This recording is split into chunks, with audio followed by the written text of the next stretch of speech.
First year का first paper food and nutrition, और topic है हमारा मैग्नीज और कोबाल्ट।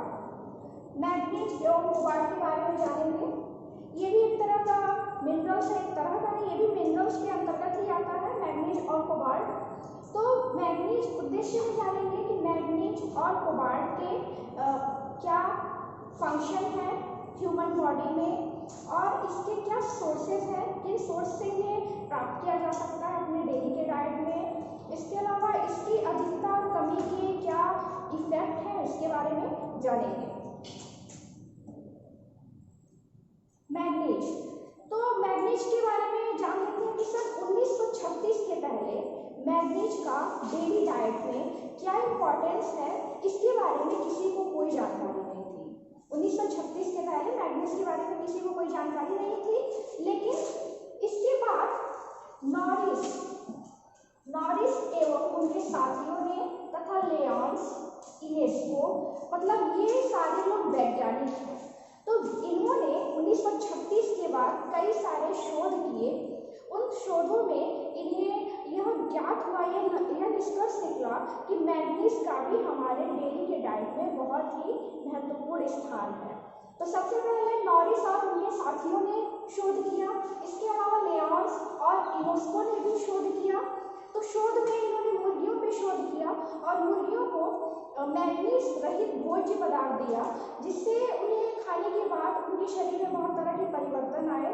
परिवर्तन क्या, उनके जो फंक्शन है, बॉडी के जो फंक्शन है, कहीं ना कहीं वो इफेक्टिव हुए, उनके बैड इफेक्ट पड़े। तो इससे ये पता चला कि हमारे डेली के डाइट में मैग्नीज का भी बहुत अहम रोल है, क्योंकि जितने भी मिनरल्स हैं वो बहुत अल्प मात्रा में हमारे शरीर के लिए आवश्यक है, लेकिन बार बार वही चीज़ आ रहा है कि अल्प मात्रा में होते हुए भी ये हमारी बॉडी के लिए बहुत ही इफेक्टिव है।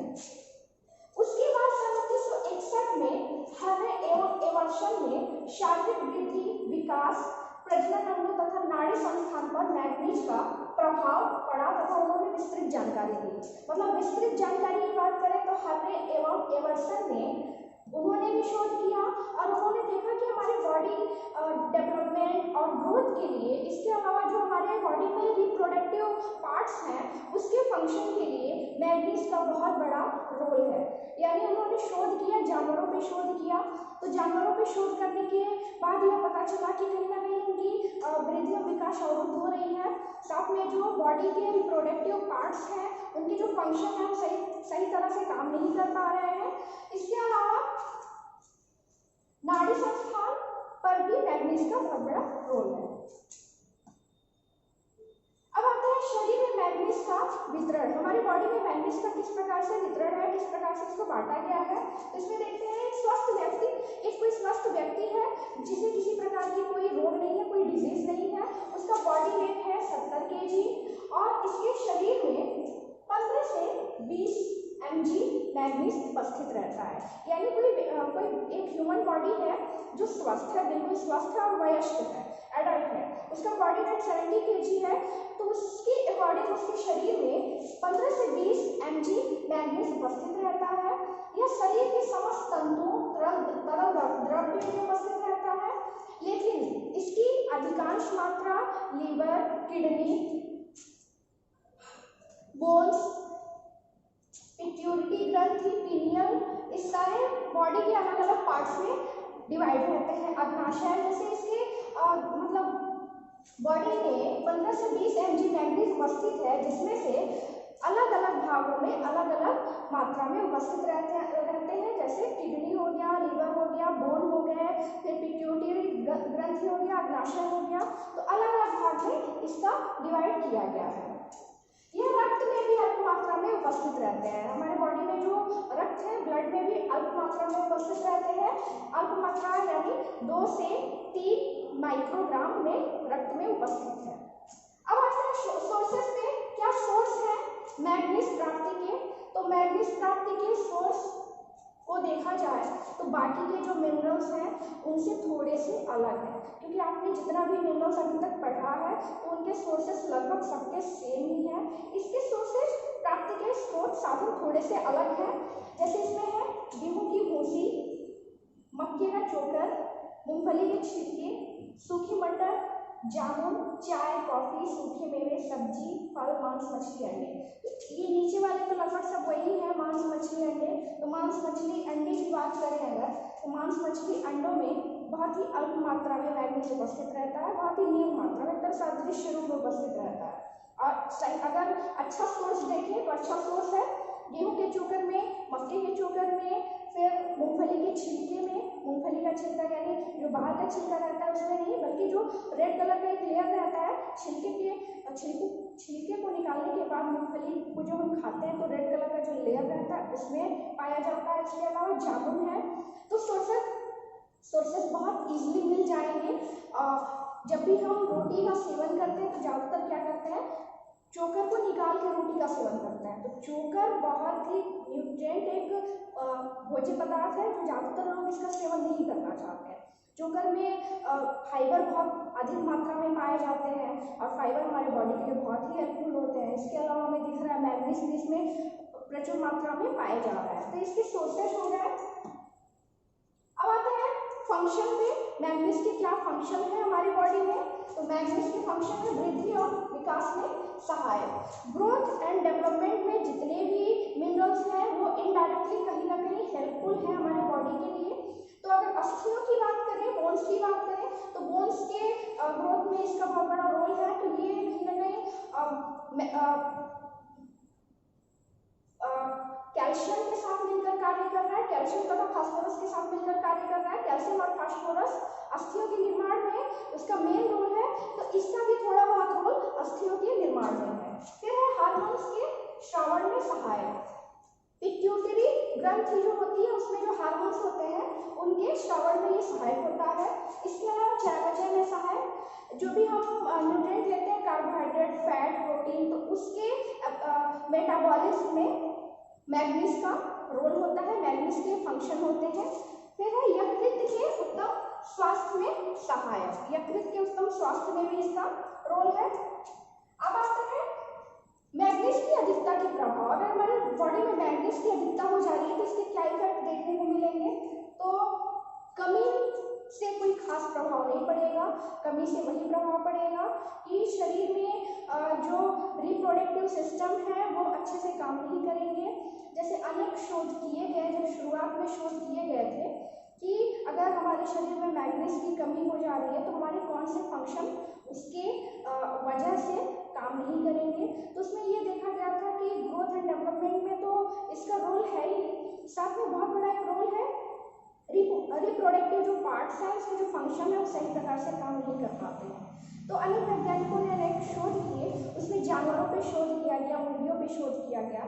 तो उससे ये निष्कर्ष निकला कि अगर बॉडी में मैग्नीज की कमी है तो कहीं ना कहीं बांझपन हो सकता है। और इसके अलावा जानवरों पे शोध किया गया तो मुर्गियां अंडे देने में सक्षम नहीं थी, गाय भैंस दूध देने में सक्षम नहीं थी, क्योंकि उनके शरीर में मैग्नीज की कमी देखी गई थी। मैग्नीज रहित भोजन उन्हें दिया गया था, जिससे पता चला कि उनके जो रिप्रोडक्टिव पार्ट है वो अच्छे से काम नहीं कर रहा है। तो अगर कमी हो जा रही है तो रिप्रोडक्टिव पार्ट पे सबसे ज़्यादा असर पड़ेगा। तो और अधिकता की बात करें तो अधिकता से भूख ना लगना, सिर दर्द, अगर हमारे शरीर में मैग्नीज की अधिकता हो जा रही है तो इसके भी कुप्रभाव देखने को मिलेंगे। पहला तो है भूख ना लगना, इसके अलावा सिर दर्द होगा, पेशीय ऐंठन, मस्कुलर ऐंठन होगी, मांसपेशियों में बहुत भयानक ऐंठन होती है और जब ऐंठन होती है तो बहुत पेन होता है, बहुत दर्द होता है।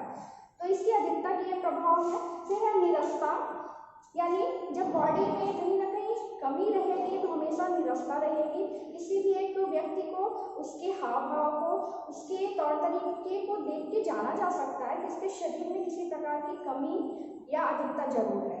तो या हमारे शरीर में जितने भी न्यूट्रिएंट हैं उसकी अधिकता हो जा रही है तब भी उसके प्रभाव देखने को मिलेंगे, लक्षण देखने को मिलेंगे, जो भी सिम्टम्स हैं। और अगर कमी हो जा रही है तब भी उसके सिम्टम्स देखने को मिलेंगे। फिर बोलने तथा चलने में कठिनाई, बोलने तथा चलने में भी कठिनाई हो रही है अगर शरीर में मैग्नीज की अधिकता है तो। अब आता है कोबाल्ट पर। कोबाल्ट शरीर को स्वस्थ बनाए रखने में सूक्ष्म मात्रा में कोबाल्ट की आवश्यकता होती है। हमारे बॉडी में विटामिन B12 के संश्लेषण में कोबाल्ट का बहुत बड़ा योगदान होता है। कोबाल्ट हेल्पफुल होता है और B12 का स्मॉल इंटेस्टाइन यानी छोटी आंत में इसका संश्लेषण हो रहा है। तो इसमें विटामिन बी के संश्लेषण में कोबाल्ट का बहुत बड़ा रोल है। इसके अलावा जो विटामिन B12 है उसमें ये ऑलरेडी 4% मात्रा में उपस्थित रहता है। अगर कोबाल्ट की कमी हो जा रही है तो कहीं ना कहीं इसका एब्जॉर्प्शन, B12 का एब्जॉर्प्शन स्मॉल इंटेस्टाइन में अच्छे से नहीं हो पाता है। इसके अलावा इसकी अधिकांश मात्रा लीवर और किडनी में मौजूद रहती है। इसकी अधिकांश मात्रा लीवर और किडनी में मौजूद रहता है। मतलब B12 में 4% है और B12 के अलावा लीवर और किडनी में अधिक मात्रा में ये उपस्थित है कोबाल्ट। और अगर हमारे बॉडी में कोबाल्ट की कमी हो जा रही है तो B12 का एब्जॉर्प्शन हमारे बॉडी में सही प्रकार से नहीं हो पा रहा है। अब आते हैं कोबाल्ट प्राप्ति के स्रोत। सोर्सेज क्या है जिससे कोबाल्ट प्राप्त किया जा सकता है? इसमें भी सोर्सेज वही हैं, अनाज, दाल, फल, सब्जियां, मांस, मछली, अंडे आदि। वो सारे सोर्सेज जो बाकी के मिनरल्स के हैं उससे हम कोबाल्ट प्राप्त कर सकते हैं। आते हैं कोबाल्ट के फंक्शन पे। क्या कार्य है कोबाल्ट के? तो हीमोग्लोबिन के निर्माण। तो हीमोग्लोबिन का निर्माण तो आयरन करता है, तो कहीं ना कहीं कोबाल्ट भी उसमें हेल्पफुल होता है। थोड़ी बहुत मात्रा में हीमोग्लोबिन का निर्माण कोबाल्ट कर रहा है आयरन के साथ मिलकर, क्योंकि आयरन का एब्जॉर्प्शन कोबाल्ट कर रहा है। तो आयरन के एब्जॉर्प्शन में जब कोबाल्ट हेल्पफुल है तो कहीं ना कहीं हीमोग्लोबिन के निर्माण में भी ये अपना पूरा का पूरा योगदान दे रहा है। फिर है रक्त अल्पता के निवारण में। रक्त अल्पता यानी एनीमिया। एनीमिया के निवारण में तो आयरन का रोल है। तो जब आयरन और ये एक दूसरे से जुड़े हुए हैं तो इसका भी कार्य माना जाएगा, इसके भी फंक्शन माने जाएंगे। क्योंकि एनीमिया अगर हो जा रही है तो एनीमिया को दूर करने के लिए आयरन दिया जा रहा है और आयरन का एब्जॉर्प्शन कोबाल्ट के द्वारा हो रहा है। तो सारे एक दूसरे से कनेक्टेड हैं, इसीलिए फंक्शन भी एक दूसरे से जुड़े हुए हैं। फिर है विटामिन B12 के संश्लेषण में सहायक। पहले बताया गया है कि विटामिन B12 में ऑलरेडी 4% कोबाल्ट मौजूद रहता है। इसके अलावा उसका संश्लेषण स्मॉल इंटेस्टाइन यानी छोटी आंत में हो रहा है। तो कोबाल्ट विटामिन B12 के संश्लेषण में भी कार्य कर रहा है। फिर है थायराइड हार्मोन के संश्लेषण में। थायराइड हार्मोन्स के संश्लेषण में भी कोबाल्ट का कार्य होता है। थायराइड हार्मोन्स का संश्लेषण कोबाल्ट के द्वारा होता है। अब आते हैं कोबाल्ट की कमी के प्रभाव। अगर बॉडी में कोबाल्ट की कमी हो जा रही है तो इसके क्या इफेक्ट देखने को मिलेंगे? तो इफेक्ट भूख न लगना, वजन कम होना। भूख नहीं लगेगी और जब भूख नहीं लगेगी तो हमारे शरीर को जो डेली डाइट चाहिए वो नहीं मिलेगा, तो जाहिर सी बात है धीरे धीरे वजन हमारा कम होने लगेगा। फिर है वृद्धि रुक जाना, मस्कुलर वेस्ट होने लगता है। वृद्धि रुक जा रही है, इसके अलावा जो मस्कुलर है वो वेस्ट हो रहा है। जब भूख नहीं लगेगी, डाइट जो हमें डेली लेना है वो हम नहीं लेंगे, तो धीरे धीरे ग्रोथ एंड डेवलपमेंट हमारा रुकेगा। और जब ग्रोथ एंड डेवलपमेंट नहीं होगा तो बाकी के जो पार्ट है वो भी कहीं ना कहीं पहले की अपेक्षा काम नहीं करेंगे। इसके अलावा जो हमारे मस्कुलर है वो वेस्ट होने लगते हैं, यानी पेशी क्षति पहुंचने लगती है। फिर है गंभीर रक्त अल्पता। आयरन की भी अगर कमी है, साथ में कोबाल्ट की भी कमी है, तो एनीमिया के बहुत गंभीर चांसेस रहते हैं, क्योंकि आयरन का एब्जॉर्प्शन कोबाल्ट कर रहा है और कोबाल्ट की कमी हो जाएगी तो एनीमिया का खतरा बढ़ जाता है। फिर है अधिकता के प्रभाव। अगर हमारी बॉडी में कोबाल्ट की अधिकता हो जा रही है तो इसके क्या प्रभाव देखने को मिलेंगे? लोहे का अवशोषण बढ़ जाना, आयरन का एब्जॉर्प्शन हमारी बॉडी में बढ़ जाता है, यानी जितनी मात्रा में हमें आयरन चाहिए उससे अधिक मात्रा में ये हमारे शरीर में एब्जॉर्ब होने लगता है, जो कि सही नहीं है। जितने भी न्यूट्रिएंट हैं वो सही मात्रा में ही सही क्वांटिटी में हमारी बॉडी में होने चाहिए, तभी बैलेंस डाइट बना रहेगा। तो अगर हमें हेल्दी रहना है तो जितने न्यूट्रिएंट हैं, चाहे मिनरल्स हो, फैट हो, कार्बोहाइड्रेट हो, सारे के सारे न्यूट्रिएंट हमें सही मात्रा में लेना चाहिए नियमित रूप से। फिर है आरबीसी की संख्या में वृद्धि। कोबाल्ट के फंक्शन में अगर देखा जाए तो कहीं ना कहीं आरबीसी के निर्माण में भी हेल्पफुल है। आरबीसी यानी रेड ब्लड सेल्स। तो आरबीसी की भी संख्या में वृद्धि हो रही है, क्योंकि ये हीमोग्लोबिन का एब्जॉर्प्शन कर रहा है और हीमोग्लोबिन का एब्जॉर्प्शन जब हमारे बॉडी में ज़्यादा होगी तो आरबीसी की भी संख्या बढ़ेगी। फिर है गंभीर हृदय घात। अगर शरीर में कोबाल्ट की अधिकता हो जा रही है तो आयरन की भी अधिकता ज़्यादा हो जाएगी, जिससे क्या होता है बच्चों में गंभीर हृदयाघात होने की संभावना बढ़ जाती है। इसके अलावा शरीर में मिक्सेडिमा नामक भी रोग हो सकता है। तो ये इसके अधिकता के प्रभाव हो गए। अब आते हैं कुछ इंपॉर्टेंट क्वेश्चन पे। आरबीसी की संख्या किस तत्व के कारण बढ़ जाती है? तो अभी अभी बताया गया है आरबीसी की संख्या हमारे शरीर में कोबाल्ट के कारण बढ़ जाती है। विटामिन B12 में कोबाल्ट कितने प्रतिशत मात्रा में उपस्थित रहता है? तो विटामिन B12 में कोबाल्ट 4% मात्रा में उपस्थित रहता है। फिर है मैग्नीज की विषाक्तता के लक्षण हैं, यानी मैग्नीज हमारे शरीर में अधिक हो जा रही है, उसके अधिकता के क्या प्रभाव पड़ेंगे? तो प्रभाव ये सारे पड़ेंगे। इसका आंसर होगा डी उपरोक्त सभी। फिर है मैग्नीज के महत्व के बारे में वैज्ञानिकों को कब जानकारी मिली? तो मैग्नीज के महत्व के बारे में वैज्ञानिकों को 1936 के बाद जानकारी मिली कि हमारे बॉडी के लिए बहुत ही इफेक्टिव है, बहुत हेल्पफुल है। शरीर में मैग्नीज का वितरण किसमें मिलता है? तो शरीर में मैग्नीज का वितरण इन सभी में मिल रहा है, सारे भाग में मैग्नीज उपस्थित है। तो अभी तक आपने मिनरल्स के सारे पार्ट्स पढ़े।